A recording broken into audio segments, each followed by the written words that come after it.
حسن، امید ہم رکھ لیں گے اور رکھنی بھی چاہیے، لیکن کیا اسٹریٹجی ہے حکومت کی؟ جو روایتی طریقے ہیں کیا ان سے غیر معمولی معاشی بحران حل پائے گا؟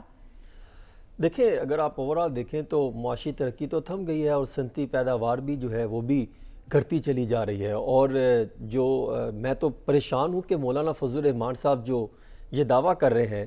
کہ انہوں نے آنے کے بعد یا پی ڈی ایم نے آنے کے بعد حکومت کو دیوالیہ ہونے سے بچا لیا، جو وہ کیے ایک دو ماہ پہلے تک دیکھے تو کسی حد تک وہ محنت کرتے دکھائی دیتے تھے،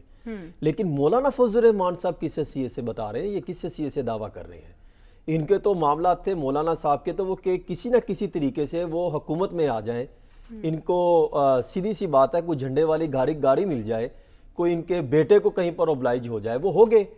اور ان کے کون سے مطالبات تھے؟ ان کا کہاں سے معیشت کا ان سے لنک بنتا ہے جو اس طرح کی سٹیٹمنٹ دے رہے ہیں؟ یہ وہ وجوہات ہے جو میں یہ سمجھتا ہوں کہ سیاسی میچورٹی یہاں پر کہیں نہیں دکھائی دی جا رہی۔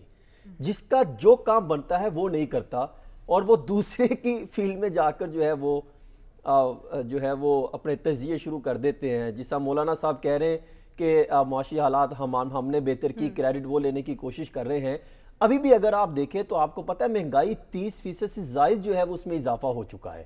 اور جو میں نے اعداد و شمار نکالے ہیں سالانہ بنیادوں پر، مہنگائی 30% کی حد جو ہے عبور کر چکی ہے، اور گزشتہ ہفتے کے دوران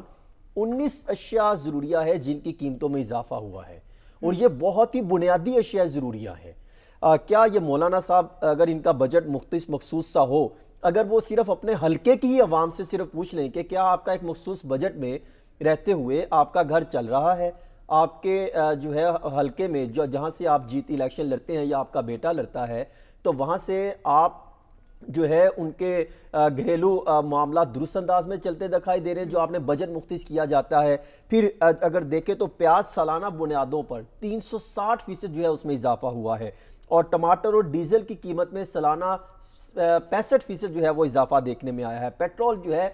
54% اضافہ دیکھنے میں آیا ہے، اور جو کچھ ماہ سے خاص طور پہ مہنگائی کا تو طوفان تھمنے کا نام نہیں لے رہا۔ آئی ایم ایف کے مطالبات ہیں، ہم تو یہ کہہ رہے تھے کہ شاید مفتاح اسماعیل صاحب کے بعد اسحاق ڈار صاحب جو کہہ رہے تھے کہ وہ آئیں گے اور شاید کوئی ایسی پالیسی اپنائیں گے کہ ڈالر جو ہے وہ کم ہونا شروع ہو جائے گا، پاکستانی روپے کی قدر بڑھتی چلی جائے گی، حالات بہتر ہو جائیں گے، معاشی حالات بہتر ہو جائیں گے، وہ ہمیں کہیں پر ہوتے دکھائی نہیں دیے۔ میں نے اسحاق ڈار صاحب کو کویسچن بھجوائے، ان سے سوالات پوچھے، ان کی طرف سے کوئی جوابات دینے کو تیار نہیں ہوتا۔ پھر آپ آگے آ جائیے، شرح سود میں آپ نے 1% اضافہ کر دیا، لاجک وہ جو دیتے ہیں وہ میری سمجھ میں تو نہیں آتا۔ دیکھیں اگر آپ 1% شرح سود میں اضافہ کر دیں گے، جو چھوٹی صنعتی پیداوار ہے وہ اگر آپ قرضہ لیتے ہیں اور انہی پیسوں سے وہ تجارت کرتے ہیں یا اپنے بزنس کو وسیع کرتے ہیں، تو وہ تو پھر اب وہ کہاں پہ سٹینڈ کریں گے؟ اس سے جو ہے نچلی سطح پر جو ہے کافی جو ہے سچویشن خراب ہوتی دکھائی دے رہی ہے۔ اور ابھی آپ دیکھیں کہ کئی ایسے کاروبار ہیں جو چھوٹے بزنس ہیں وہ بالکل بند ہو چکے ہیں،